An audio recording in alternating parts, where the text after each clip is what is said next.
ನಮಸ್ಕಾರ ಸ್ನೇಹಿತರೆ.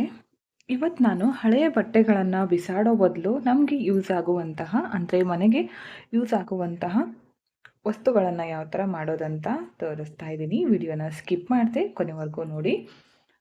ಸಾಮಾನ್ಯವಾಗಿ ಬಟ್ಟೆಗಳು ಹರಿದ್ಬಿಡುತ್ತೆ, ಇಲ್ಲ ಅಂದರೆ ಹಳೇದಾಯಿತು ಅಂತ ನಾವು ಬಿಸಾಡಿಬಿಡ್ತೀವಿ, ಇಲ್ಲ ಅಂದರೆ ಕಿಚನ್ನಲ್ಲಿ ಯೂಸ್ ಮಾಡೋದಕ್ಕೆ ಬಳಸ್ತೀವಿ. ಅದ್ರ ಬದಲು ನಾವು ಡೆಕೋರೇಟಿವ್ ಆಗಿ ನಾವು ಒಂದು ವಸ್ತುವನ್ನು ಮಾಡೋದು ಯಾವ ಥರ ಅಂತ ತೋರಿಸ್ಕೊಡ್ತಾ ಇದ್ದೀನಿ. ವಿಡಿಯೋನ ಸ್ಕಿಪ್ ಮಾಡದೆ ಕೊನೆವರೆಗೂ ನೋಡಿ. ನೀವು ಇದನ್ನು ಈಗ ನಾನು ತೋರಿಸ್ತಿದ್ದೀನಲ್ಲ, ಇಲ್ಲಿ ನಾನು ನೈಟಿಯನ್ನು ತಗೊಂಡಿದ್ದೀನಿ. ಈ ಥರ ರಬ್ಬರ್ ಟೈಪ್ ಬರುತ್ತಲ್ಲ, ಇಗುತ್ತೆ ಇದು. ಈ ಥರ ನೈಟಿಯನ್ನು ತಗೊಂಡಿದ್ದೀನಿ. ನೀವು ಬೇಕಿದ್ರೆ ಟೀ ಶರ್ಟ್ ಬಟ್ಟೆಯಿಂದ ಕೂಡ ನೀವು ಮಾಡ್ಕೋಬೋದು. ನೋಡಿ, ಈ ಥರ ಇದೆ. ಮೊದಲು ಇದನ್ನು ಈ ಥರ ಹಾಕ್ಕೊಳ್ಳಿ, ಸಮವಾಗಿ ಕರೆಕ್ಟಾಗಿ ನೋಡಿಕೊಂಡು. ಇಲ್ಲಿ ನಾನು ಇದನ್ನ ಇಡ್ತಾ ಇದ್ದೀನಿ. ಈ ಥರ ಇಟ್ಕೊಂಡು ಮಾರ್ಕನ್ನು ಮಾಡ್ಕೊಳ್ಳಿ. ಈ ಥರ ಮಾರ್ಕ್ ಮಾಡ್ಕೋತೀನಿ, ಸ್ವಲ್ಪ ಜಾಸ್ತಿನೇ ಮಾಡ್ಕೋತೀನಿ. ಈಗ ರೌಂಡ್ ಹಾಕಿದ್ದೀನಲ್ಲ, ಅದಕ್ಕಿಂತ 1 ಇಂಚಷ್ಟು ಎಕ್ಸ್ಟ್ರಾ ಹೊರಗಡೆ ಮಾಡ್ಕೋತಿದ್ದೀನಿ. ಈ ಥರ ಪೂರ್ತಿಯಾಗಿ ಮಾರ್ಕನ್ನು ಮಾಡ್ಕೊಳ್ಳಿ. ಓಕೆ, ಈ ಥರ ಮಾರ್ಕ್ ಮಾಡ್ಕೊಂಡ್ಮೇಲೆ ಇದನ್ನ ತೆಗೆದ್ಬಿಡ್ತೀನಿ. ಇವಾಗ ಇದನ್ನ ಕಟ್ ಮಾಡ್ಕೊಳ್ಳೋಣ. ರೌಂಡ್ ಆಗಿ ಯಾವ ಥರ ಮಾಡ್ಕೊಂಡಿದ್ದೀನೋ ಕರೆಕ್ಟ್ ಅದೇ ಸೈಜ್ಗೆ ನಾನು ಈ ಥರ ಕಟ್ ಮಾಡ್ಕೋತೀನಿ.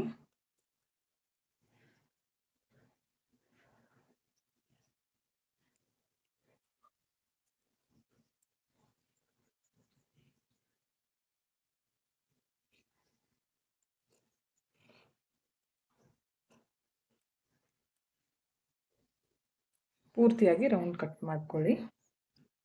ನೋಡಿ, ಈ ಥರ ಪೂರ್ತಿಯಾಗಿ ಕಟ್ ಮಾಡಿಕೊಂಡೆ. ಇವಾಗ ಇದನ್ನು ಈ ಥರ ತಗೊಳ್ಳಿ.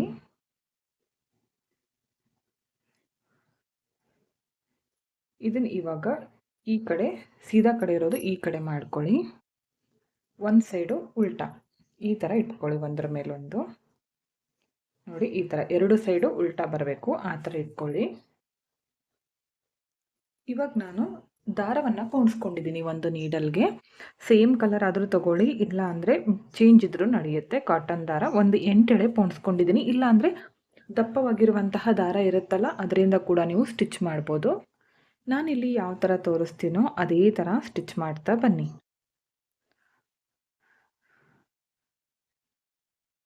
ನೋಡಿ, ಈ ಥರ ಹತ್ರ ಕೂಡ ಮಾಡ್ಕೋಬೋದು, ದೂರ ಕೂಡ ಮಾಡ್ಕೋಬೋದು.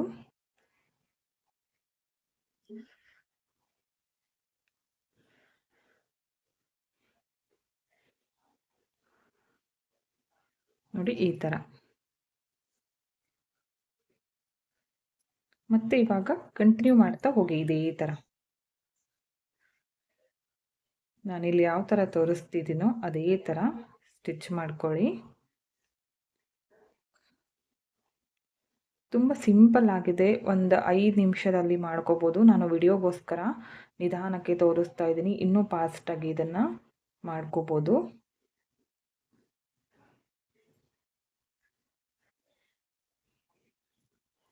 ಈ ಥರ ಪೂರ್ತಿಯಾಗಿ ರೌಂಡಾಗಿ ಹೊಲ್ಕೋತೀನಿ ನಾನಿವಾಗ.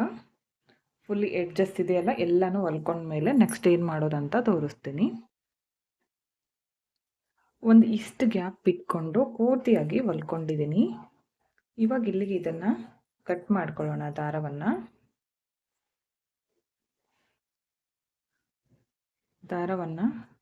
ಈ ಥರ ಲಾಕ್ ಮಾಡಿಕೊಂಡು ಕಟ್ ಮಾಡ್ಕೊಳ್ಳಿ.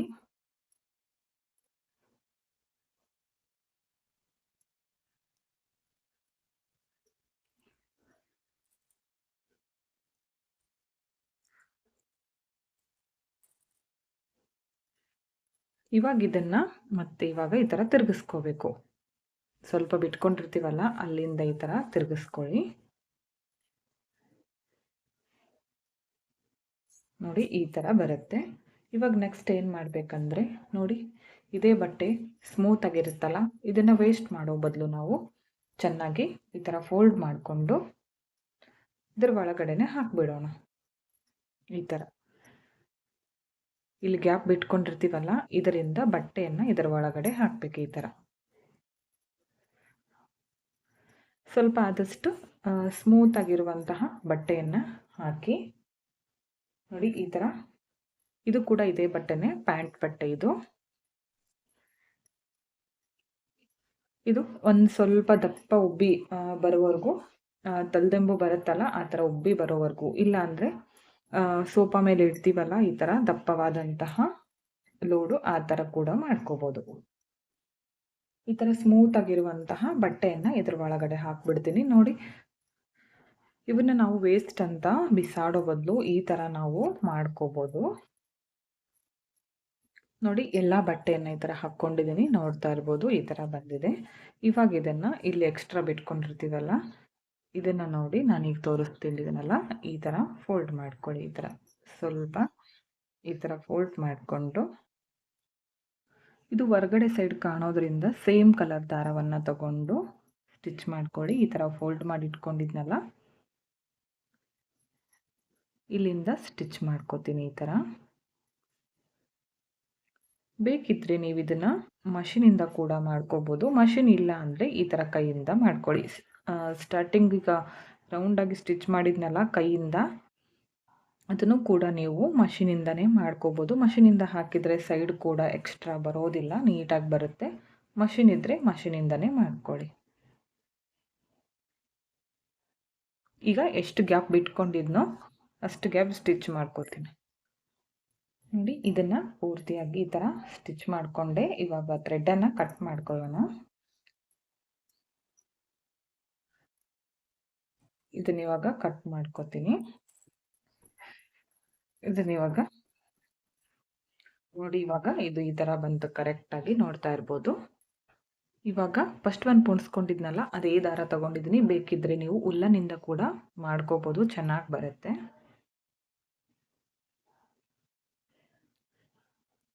ಕರೆಕ್ಟಾಗಿ ಇಲ್ಲಿ ಮಿಡಲ್ನಲ್ಲಿ ನೋಡ್ಕೊಳ್ಳಿ, ಇಲ್ಲಿಂದ ಚುಚ್ಕೋಬೇಕು. ಈ ಥರ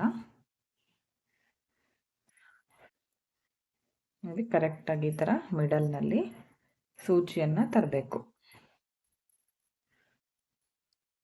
ಮತ್ತೆ ಇವಾಗ ಇದನ್ನು ಈ ಕಡೆ ಮಾಡ್ಕೊಳ್ಳಿ. ನಾನೀಗ ತೋರಿಸ್ತಿದ್ದೀನಲ್ಲ, ಈ ಸೈಡು ಇಲ್ಲಿಂದ ಸೇಮ್ ಇದೇ ಪಾಯಿಂಟ್ಗೆ ಟೈಟಾಗಿ ಎಳ್ಕೊಂಡು ಈ ಥರ ಮುಂದ್ಗಡೆ ತಗೊಳ್ಳಿ ನೀಡಲು. ನೋಡಿ, ಈ ಥರ ಸ್ವಲ್ಪ ಒಳಗಡೆ ಬಟ್ಟೆ ಇರುತ್ತಲ್ಲ, ಅದಕ್ಕೋಸ್ಕರ ಬೇಗ ಬರೋದಿಲ್ಲ. ಇಲ್ಲಿಂದ ಮತ್ತೆ ಇವಾಗ ಈ ಕಡೆ, ಅರ್ಥ ಆಯಿತು ಅನ್ಕೋತೀನಿ. ನೋಡಿ, ಇಲ್ಲಿಂದ ಈ ಕಡೆಯಿಂದ ಮತ್ತೆ ಇವಾಗ ಸೇಮ್ ಇಲ್ಲೇ ಇವಾಗ ಚುಚ್ಕೊಂಡು ಮತ್ತೆ ಇದನ್ನು ಮುಂದ್ಗಡೆ ತಗೋಬೇಕು. ಕರೆಕ್ಟಾಗಿ ಇಲ್ಲಿ ಚುಚ್ಕೊಂಡು ಮತ್ತೆ ಇವಾಗ ಇಲ್ಲಿ ಮುಂದ್ಗಡೆ ತಗೋತೀನಿ. ನೆಕ್ಸ್ಟ್ ಇವಾಗ ಮತ್ತೆ ಈ ಕಡೆ ತಗೋತೀನಿ. ಈ ಕಡೆಯಿಂದ ಮತ್ತೆ ಇಲ್ಲಿ ಟರ್ನ್ ಮಾಡಿಕೊಂಡು ಮತ್ತೆ ಇಲ್ಲಿ ಚುಚ್ಚಿ ಮತ್ತೆ ಮುಂದ್ಗಡೆ ತಗೋತೀನಿ. ಇಲ್ಲಿಂದ ಚುಚ್ಕೊಂಡು ಇಲ್ಲಿ ಮುಂದ್ಗಡೆ ತಗೊಳ್ಳಿ. ಇಲ್ಲಿ ನಾನು ಎಕ್ಸ್ಟ್ರಾ ದಾರವನ್ನು ತಗೋತೀನಿ, ಯಾಕಂದರೆ ಇದು ಕಡಿಮೆ ಅನ್ನಿಸ್ತಾ ಇದೆ. ಅಷ್ಟರಲ್ಲಿ ಇದಕ್ಕೆ ಒಂದು ಬೀಡನ್ನು ಹಾಕ್ಕೊಳ್ಳೋಣ.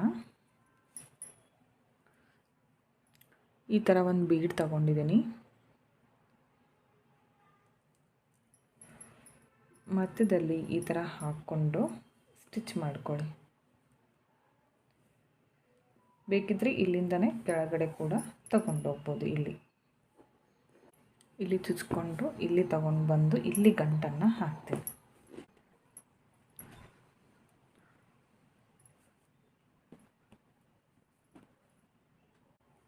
ಇಲ್ಲಿ ಕಟ್ ಮಾಡ್ಕೊಂಡು ಇವಾಗ ಗಂಟನ್ನು ಹಾಕ್ಕೊಳ್ಳೋಣ. ಈ ಥರ 2 ಪಾರ್ಟ್ ಮಾಡಿಕೊಂಡು ಇಲ್ಲಿ ಒಂದು ಗಂಟು ಹಾಕ್ಕೊಂಡ್ಬಿಡ್ತೀನಿ.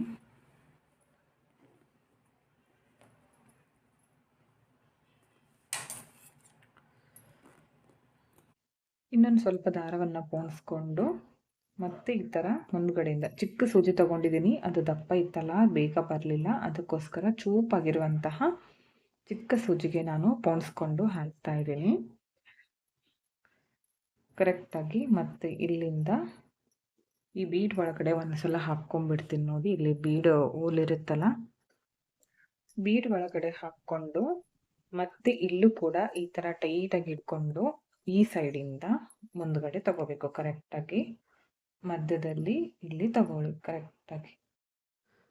ಸೂಜಿಯನ್ನು ಮುಂದ್ಗಡೆ ತಂದು ಮತ್ತು ಇವಾಗ 4 ಪಾರ್ಟ್ ಮಾಡ್ಕೊಂಡ್ವಲ್ಲ, ಆ 4 ಪಾರ್ಟಲ್ಲಿ ಮತ್ತೆ ಅರ್ಧ ಅರ್ಧ ಮಾಡ್ಕೋಬೇಕು. ಈ ಥರ ನೋಡಿ, ಈ ಥರ ಹಾಕ್ಕೊಂಡು ಬ್ಯಾಕ್ ಸೈಡಿಂದ ಈ ಥರ ಸೂಜಿಯನ್ನು ಚುಚ್ಕೊಂಡು ಮುಂದ್ಗಡೆ ತಗೊಳ್ಳಿ. ಕರೆಕ್ಟಾಗಿ ಮಧ್ಯದಲ್ಲಿ ಚುಚ್ಕೊಳ್ಳಿ. ಮತ್ತು ಈ ಥರ ಮುಂದ್ಗಡೆ ತಗೋಬೇಕು. ಈ ಥರ ತಗೊಂಡು ನೋಡಿ, ಈ ಥರ ಟೈಟಾಗಿ ಬರಬೇಕು. ನೆಕ್ಸ್ಟ್ ಇವಾಗ ಮತ್ತೆ ಈ ಸೈಡ್ ಕೂಡ ಇದೇ ಥರ ಮಧ್ಯದಲ್ಲಿ ಮಾಡಿಕೊಂಡು ಮತ್ತೆ ಬ್ಯಾಕ್ ಸೈಡಿಂದ ಈ ಥರ ಸೂಜಿಯನ್ನು ಚುಚ್ಕೊಂಡು ಮುಂದ್ಗಡೆ ತಗೊಳ್ಳಿ. ಮುಂದ್ಗಡೆಯಿಂದ ಸೂಜಿಯನ್ನು ಈ ಥರ ತಗೊಂಡು ಮತ್ತೆ ಈ ಸೈಡು ಟೈಟಾಗಿ ಮಾಡ್ಕೋಬೇಕು. ಪ್ರತಿ ಸಲ ಮಾಡಿಕೊಂಡು ಕೂಡ ಟೈಟಾಗಿ ಮಾಡ್ಕೊಳ್ಳಿ, ಆವಾಗ ನೀಟಾಗಿ ಕಾಣಿಸುತ್ತೆ. ಮತ್ತೆ ಈ ಥರ ಚುಚ್ಕೊಂಡು ಮುಂದ್ಗಡೆ ತಗೊಳ್ಳಿ. ನೋಡಿ ಈ ಥರ. ಇವಾಗ ನೆಕ್ಸ್ಟ್ ಲಾಸ್ಟ್ ಇಲ್ಲಿ ಒಂದು ಸಲ ಈ ಥರ ಮಾಡಿಕೊಂಡ್ರೆ ಕಂಪ್ಲೀಟ್ ಆಗುತ್ತೆ. ತುಂಬ ಚೆನ್ನಾಗಿ ಬರುತ್ತೆ. ನೀವು ಇದನ್ನು ಪ್ಲೇನ್ ಆಗಿರೋ ಟಿ ಶರ್ಟ್ಗೆ ಮಾಡ್ಕೊಳ್ಳಿ, ಶೇಪ್ ಕರೆಕ್ಟಾಗಿ ಕಾಣಿಸುತ್ತೆ ಅದು. ಇಲ್ಲಿ ಮುಂದ್ಗಡೆ ತಗೊಂಡು ಒಂದು ಸಲ ಬೀಡ್ ಒಳಗಡೆ ಹಾಕಿ ಕರೆಕ್ಟಾಗಿ ನೀಟಾಗಿ ಒಂದು ಸಲ ಲಾಕ್ ಮಾಡ್ಕೊಂಡ್ಬಿಡಿ. ನೋಡಿ ಈ ಥರ ಇಲ್ಲಿ ಲಾಕನ್ನು ಮಾಡ್ಕೊತಿದ್ದೀನಿ. ಲಾಕ್ ಮಾಡಿಕೊಂಡು ನಾನು ಥ್ರೆಡನ್ನು ಕಟ್ ಮಾಡ್ಕೊತೀನಿ. ತುಂಬ ಚೆನ್ನಾಗಿ ಬರುತ್ತೆ, ನೀವು ಒಂದು ಸಲ ಟ್ರೈ ಮಾಡಿ. ಇಲ್ಲಿ ಗಂಟುಗಳನ್ನು ಕಟ್ಕೊಂಡು ಥ್ರೆಡನ್ನು ಕಟ್ ಮಾಡ್ಕೊಳ್ಳಿ. ನೋಡಿ ಎಷ್ಟು ಚೆನ್ನಾಗಿ ಬಂದಿದೆ. ವೇಸ್ಟ್ ಬಟ್ಟೆ ಅಂತ ಬಿಸಾಡೋ ಬದಲು ಈ ಥರ ಮಾಡ್ಕೊಳ್ಳಿ, ತುಂಬ ಚೆನ್ನಾಗಿರುತ್ತೆ. ಇಲ್ಲೂ ಕೂಡ ನೀವು ಬೇಕಿದ್ರೆ ಬಟನ್ನ ಆ್ಯಡ್ ಮಾಡ್ಬೋದು. ನೋಡಿ ಎಷ್ಟು ಚೆನ್ನಾಗಿ ಬಂದಿದೆ. ಹಳೆಯ ಬಟ್ಟೆಗಳನ್ನು ಬಳಸ್ಕೊಂಡು ಬಿಸಾಡೋ ಬದಲು ಈ ಥರ ಮಾಡ್ಕೊಳ್ಳಿ, ತುಂಬಾ ಚೆನ್ನಾಗಿರುತ್ತೆ. ನಿಮಗೂ ಕೂಡ ಇಷ್ಟ ಆಯಿತು ಅನ್ಕೋತೀನಿ. ಇಷ್ಟ ಆಗಿದ್ರೆ ಒಂದು ಲೈಕ್ ಮಾಡಿ. ಈ ಥರ ಕುರ್ಚಿ ಮೇಲೆ ಇಟ್ಕೋಬೋದು, ಇಲ್ಲ ಅಂದರೆ ಸೋಫಾ ಮೇಲೆ ಇಟ್ಕೋಬೋದು, ಇಲ್ಲ ಅಂದರೆ ಈ ಥರ ಗೋಡೆಗೂ ಕೂಡ ಇಟ್ಕೊಂಡು ಕೂಡ್ಬೋದು. ಕೆಲವೊಬ್ಬರು ಕೈಯಲ್ಲಿ ಹಿಡ್ಕೊಂಡು ಕೂಡ ಕೂಡ್ತಾರೆ. ಈ ಥರ ಲೋಡ್ಗಳನ್ನು ಮಾಡಿಕೊಂಡು ನಿಮಗೆ ಡೆಕೋರೇಟಿವ್ ಐಟಮ್ಗಳನ್ನಾಗಿ ಹಳೆಯ ಬಟ್ಟೆಗಳನ್ನು ಬಳಸ್ಕೊಂಡು ಮಾಡ್ಕೋಬೋದು. ನಿಮಗೂ ಕೂಡ ಈ ವಿಡಿಯೋ ಇಷ್ಟ ಆಯಿತು ಅನ್ಕೋತೀನಿ. ಇಷ್ಟ ಆಗಿದ್ರೆ ಒಂದು ಲೈಕ್ ಮಾಡಿ, ಹಾಗೆ ಫ್ರೆಂಡ್ಸ್ಗಳಿಗೆ ಶೇರ್ ಮಾಡಿ. ಸಬ್ಸ್ಕ್ರೈಬ್ ಮಾಡ್ಕೊಳ್ಳದೆ ನೋಡ್ತಾ ಇದ್ದರೆ ಚಾನಲನ್ನು ಸಬ್ಸ್ಕ್ರೈಬ್ ಮಾಡಿಕೊಂಡು ವಿಡಿಯೋಗಳನ್ನು ನೋಡಿ. ಹೆಚ್ಚಿನ ವಿಡಿಯೋಗಳಿಗಾಗಿ ಬೆಲ್ ಐಕಾನನ್ನು ಕ್ಲಿಕ್ ಮಾಡಿ ಆಲ್ ಅನ್ನೋ ಆಪ್ಷನ್ನ ಸೆಲೆಕ್ಟ್ ಮಾಡಿಕೊಂಡ್ರೆ ನಾನು ವಿಡಿಯೋ ಹಾಕಿದ ತಕ್ಷಣ ಮೊದಲು ನಿಮಗೆ ನೋಟಿಫಿಕೇಷನ್ ಬಂದು ತಲುಪುತ್ತೆ. ವಿಡಿಯೋನ ಸ್ಕಿಪ್ ಮಾಡದೆ ಕೊನೆವರೆಗೂ ನೋಡಿದ್ದಕ್ಕೆ thank you friends. Thank you for watching. Thank you.